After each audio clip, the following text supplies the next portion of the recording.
ആതുര ചികിത്സാ രംഗത്തുള്ള ഏറ്റവും മികവാർന്ന സേവനം നടത്തുന്ന ഡോക്ടർമാരെ ആദരിക്കുന്ന കൈരളി ടി വിയുടെ ഈ നല്ല ചടങ്ങിൻ്റെ അധ്യക്ഷൻ ഞങ്ങളുടെ പ്രിയപ്പെട്ട കേരളത്തിൻ്റെയും നമ്മുടെ രാജ്യത്തിൻ്റെയും ഏറ്റവും കൂടുതൽ സ്നേഹാർദ്രങ്ങൾ നേടിയിട്ടുള്ള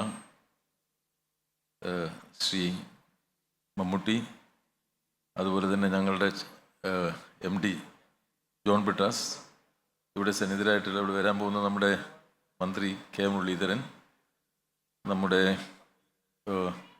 MLA ഉമ തോമസ്, സ്പെഷ്യൽ ഗസ്റ്റായിട്ടുള്ള രജിഷ വിജയൻ, നമ്മുടെ കൈരളി TV ചാനലിലെ എൻ്റെ സഹപ്രവർത്തകരായ ഡയറക്ടർമാർ, മറ്റ് സഹോദരി സഹോദരന്മാരെ, സുഹൃത്തുക്കളെ, വളരെ നല്ല ഒരു സായാഹ്നത്തിൻ്റെ സാക്ഷികളാവാൻ നമ്മളിവിടെ ഇപ്പോൾ ഒത്തുചേർന്നിരിക്കുകയാണ്.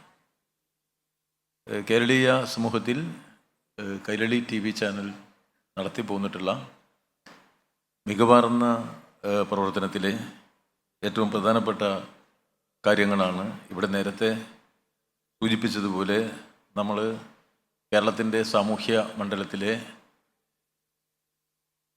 വൈവിധ്യമാർന്ന ഘടകങ്ങളെ സൂക്ഷ്മ വിശകലനം നടത്തിക്കൊണ്ട് ഏതാനും പ്രതിഭകളെ 5 അവാർഡുകളിലൂടെ തിരഞ്ഞെടുക്കുന്നതിന് വേണ്ടി കഴിഞ്ഞ കാലങ്ങളിൽ നടത്തിയിട്ടുള്ള പ്രവർത്തനം. ഓരോ അവാർഡ് ചടങ്ങും നമുക്ക് നമ്മുടെ സാമൂഹ്യ പ്രതിബദ്ധതയാണ് എല്ലായ്പ്പോഴും വർദ്ധിപ്പിച്ചിട്ടുള്ളത്. നമ്മുടെ സമൂഹത്തിൽ ഇങ്ങനെയെല്ലാം ആളുകളുണ്ട്, വളരെ വ്യത്യസ്തമായി ചിന്തിക്കുകയും പ്രവർത്തിക്കുകയും നന്മയുടെ പ്രകാശം പരത്തുകയും ചെയ്യുന്ന ഒരുപാട് ആളുകൾക്കിടയിൽ നമ്മൾ ജീവിക്കുന്നു എന്ന വളരെ ആഹ്ലാദകരമായ അനുഭവത്തെയാണ് വിവിധ അവാർഡ് ചടങ്ങുകൾ നമുക്ക് സമ്മാനിച്ചിട്ടുള്ളത്. ഇപ്പോൾ ഇത്തവണത്തെ അവാർഡിനെ സംബന്ധിച്ച് അവാർഡിൻ്റെ ജൂറി അങ്ങ് ഇവിടെ പരാമർശിച്ചു കഴിഞ്ഞു. ഇനി ആർക്കെല്ലാമാണ് അവാർഡ് കിട്ടുന്നത് എന്നെല്ലാമുള്ള കാര്യങ്ങളും ഇവിടെ പരാമർശിക്കാൻ പോവുകയാണ്.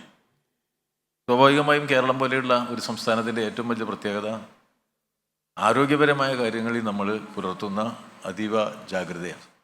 അതുകൊണ്ട് തന്നെ ഏറ്റവും കൂടുതൽ ആൻറ്റിബയോട്ടിക് കഴിക്കുന്നത് നമ്മളാണ് എന്ന് എല്ലാവർക്കും അറിവുള്ള കാര്യമാണ്.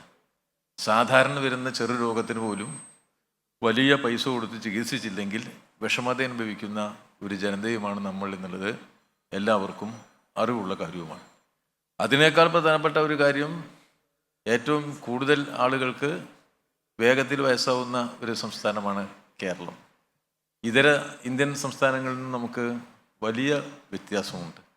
അപ്പോൾ 60 കഴിഞ്ഞവരുടെ എണ്ണം ഏറ്റവും കൂടുന്ന സംസ്ഥാനം എന്നുള്ള സവിശേഷത, നല്ല ആരോഗ്യമുള്ള വാർദ്ധക്യമുള്ള മനുഷ്യരുള്ള സംസ്ഥാനം എന്ന നമ്മുടെ അഭിമാനം, ഇതെല്ലാം നിറഞ്ഞു നിൽക്കുകയാണ്.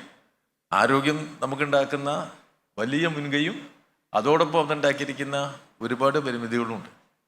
AD 2040 ആകുമ്പോൾ 2 പ്രദേശമാണ് ലോകം ഏറ്റവും കൂടുതൽ ശ്രദ്ധിക്കാൻ പോകുന്നത്. ഒന്ന് സൗത്ത് കൊറിയയാണ്, 2 കേരളമാണ്. ഈ 2 സ്ഥലത്തും പ്രസവം ഉണ്ടാവില്ല എന്നാണ് കേൾക്കുന്നത്. കുട്ടികളുണ്ടാവില്ല എന്ന് ഏതാണ്ട് വ്യക്തമായിട്ടുണ്ട്. ലോകത്ത് വളരെ സവിശേഷമായ ഒരു കാര്യമാണ്. 2 പ്രദേശങ്ങൾ കുട്ടികളില്ലാത്ത സ്ഥലങ്ങളായിട്ട് മാറാൻ പോയി. ഈയിടെയാണ് ഇപ്പോൾ സൗത്ത് ആഫ്രിക്ക, നമ്മുടെ തെക്കൻ കൊറിയയിൽ കുട്ടി ഉണ്ടായത് ആഘോഷിച്ചത്. കാരണം കുട്ടികളുണ്ടാവുന്നില്ല. കുട്ടികളില്ലെങ്കിൽ സംഭവിക്കുക എന്താ വെച്ചാൽ നമുക്ക് ജോലി ചെയ്യാൻ ആളുണ്ടാവില്ല. ജോലി ചെയ്യാൻ ആളില്ലാത്ത ഒരു പ്രദേശം. അപ്പം മൈഗ്രൻ്റ് ആയ ആളുകൾ മാത്രമേ നമുക്ക് വേണ്ടി ഇവിടെ ഉണ്ടാവുള്ളൂ. നോക്കാൻ ആളുണ്ടാവില്ല. വളരെ സങ്കീർണമായ ആരോഗ്യ പ്രശ്നങ്ങൾ നേരിടുന്ന ഒരു സംസ്ഥാനമാണ് കേരളം. നമ്മുടെ പുരോഗതിയുടെ അടിത്തറ എന്ന് പറഞ്ഞാൽ അതിനുവേണ്ടി കേരളത്തിലെ വനിതകൾ സഹിച്ച ത്യാഗത്തിനെ കുറിച്ചുള്ള പഠനം യഥാർത്ഥത്തിൽ നടത്തിയാൽ കേരളത്തിലെ എല്ലാ പുരുഷന്മാരും തല കുമ്പിട്ട് നടക്കേണ്ടി വരും എന്നുള്ള യാഥാർത്ഥ്യവുമുണ്ട്. വളരെ കപടതയിൽ സൃഷ്ടിക്കപ്പെട്ടതും നന്മകളാൽ ആവരണം ചെയ്യപ്പെട്ടതുമായ ഒരു ആതുര സേവന രംഗമാണ് നമുക്കുള്ളത്. അപ്പോൾ ഞാനതിൻ്റെ ബാക്കി വിശദാംശങ്ങളിലേക്കൊന്നും പോയി ആകെ കുഴപ്പമുണ്ടാക്കാൻ ആഗ്രഹിക്കുന്നില്ല. പക്ഷെ വളരെ സങ്കീർണതകൾ നിറഞ്ഞ ഒരു മേഖലയാണ്. അപ്പോൾ ഈ സങ്കീർണതകളുടെ നടുവിൽ നിന്ന് നന്മയെ കണ്ടെത്താൻ ശ്രമിച്ച വിശ്വഗ്വരന്മാരെ അന്വേഷിക്കുക എന്ന പ്രവർത്തനമാണ് നമ്മുടെ കൈരളി TV ചാനൽ ഇപ്പോൾ നടത്തിയിട്ടുള്ളത്. ആരോഗ്യ മേഖലയുടെ ബാക്കി വിശദാംശങ്ങളിലേക്കൊന്നും ഞാൻ പോകുന്നില്ല.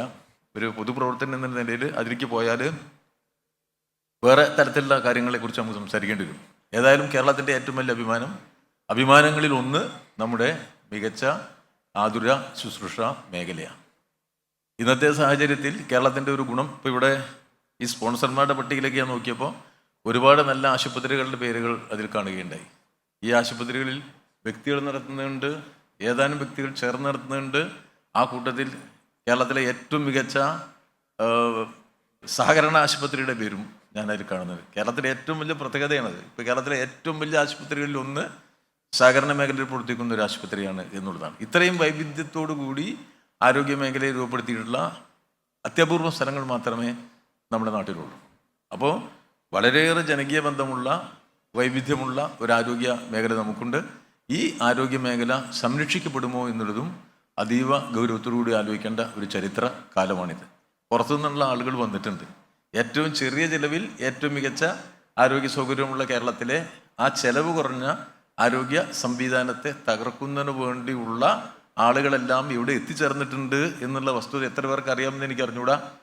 മറ്റ് പ്രദേശങ്ങളിൽ അനുഭവിക്കുന്നു. കേരളത്തിന് പുറത്തുള്ള, ഇന്ത്യക്ക് പുറത്തുള്ള പ്രദേശങ്ങളിൽ ചികിത്സ കിട്ടാതെ പോകുന്ന ഒന്നാണ്. ചികിത്സ കിട്ടാതെ മരിക്കുന്ന ആളുകളുടെ എണ്ണം അനുദിനം വർദ്ധിക്കുകയാണ്. ആ കാലത്ത് ഏറ്റവും കുറഞ്ഞ ചെലവിൽ ലോകത്തെ ഏറ്റവും മികച്ച ചികിത്സ നൽകുന്ന കേരളത്തിന് അത് തുടരാൻ കഴിയാത്ത സാഹചര്യം ഒരിക്കലും ഉണ്ടായിക്കൂടാ. വളരെയേറെ ചിന്തകൾ ഉയർത്തേണ്ട ഒരു കാര്യമാണ് ഈ ചികിത്സാ മേഖലയിലെ അവസ്ഥയെക്കുറിച്ചുള്ള നമ്മുടെ അന്വേഷണങ്ങൾ. അത്തരം ഒരു അന്വേഷണങ്ങളിൽ ഈ അപകടവും വലിയ ചെലവും ഒട്ടേറെ പ്രശ്നങ്ങളും ഒക്കെ നിലനിൽക്കുമ്പോൾ അതിൽ പ്രകാശം പരത്തുന്ന കുറേ ആളുകളുണ്ട് നമുക്കിടയിൽ എന്ന് നമ്മളെ ബോധ്യപ്പെടുത്തുന്ന ഒരു ചടങ്ങായിട്ടാണ് സാധാരണയായിട്ട് ഈ ഡോക്ടേഴ്സ് അവാർഡ് ഇവിടെ നടത്താറുള്ളത്. ഞങ്ങളൊക്കെ ഒരുപാട് അവാർഡ് ചടങ്ങിൽ പങ്കെടുത്തിട്ടുണ്ട്. പക്ഷേ ഓരോ ചടങ്ങിൽ പങ്കെടുത്തു പോകുമ്പോഴും നമുക്ക് സാമൂഹ്യ പ്രതിബദ്ധത ഉയർത്തിപ്പിടിക്കേണ്ടത് എന്നുള്ള ഉത്തമ ബോധ്യം രൂപപ്പെടുത്താൻ ഈ ചടങ്ങ് സഹായകരമാണ്. അതുകൊണ്ട് തന്നെ ഈ സായാഹ്നം നമുക്കെല്ലാം നമ്മുടെ ജീവിതത്തിലെ ഓർത്ത് സൂക്ഷിക്കാൻ വേണ്ടിയുള്ള ഒരു സായാഹ്നമായി മാറുമെന്ന ഉറച്ച വിശ്വാസത്തോടു കൂടിയാണ് ഞാൻ ഇരിക്കുന്നത്. ആ നിലയിൽ കൈരളിയുടെ ഈ നല്ല ചടങ്ങിൽ എത്തിച്ചേർന്ന എല്ലാവരെയും അഭിവാദ്യം ചെയ്യുന്നു. ഞങ്ങൾക്ക് ഇന്നും ആത്മവിശ്വാസം നൽകുന്ന ഞങ്ങളുടെ ചെയർമാനെ പ്രത്യേക അഭിവാദ്യം ചെയ്യുന്നു. വലിയൊരു ടീമായിട്ടാണ് കൈരളി പ്രവർത്തിച്ചുകൊണ്ടിരിക്കുന്നത്. ഒരുപാട് ആളുകളുടെ സൗഹാർദ്ദ സഹായങ്ങളിലൂടെ മുന്നോട്ട് പോകുന്ന കൈരളി ചാനലിൻ്റെ എല്ലാ നല്ല പ്രവർത്തനങ്ങൾക്കും നിങ്ങളുടെ എല്ലാവരുടെയും പിന്തുണ തുടർന്നും ഉണ്ടാവണമെന്ന വിനയപൂർവ്വമായ അഭ്യർത്ഥന രേഖപ്പെടുത്തി എല്ലാവരെയും അഭിവാദ്യം ചെയ്ത് ഞാൻ വാക്കുകൾ അവസാനിപ്പിക്കുകയാണ്.